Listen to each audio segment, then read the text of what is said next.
How to fix Valorant freezing in game. Problem easy and quick. It's easy to fix it. First, just type here uh, game mode and then click on it. And once you're here, enable game mode, go to Xbox game bar, disable it, and then go to graphics settings. And here, make sure to turn on this option here, hardware accelerated. Turn it on. Close this window, restart your PC. After restarting your PC, just type here background apps, click on it. Now disable background apps, turn it off.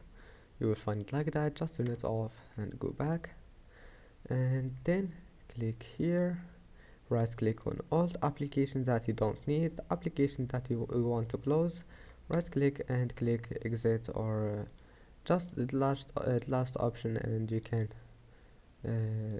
close it. Now uh, now just launch Valorant as an administrator, and that's it. You will find that your problem is fixed. Don't forget to like and don't forget to subscribe, and see you in the next video.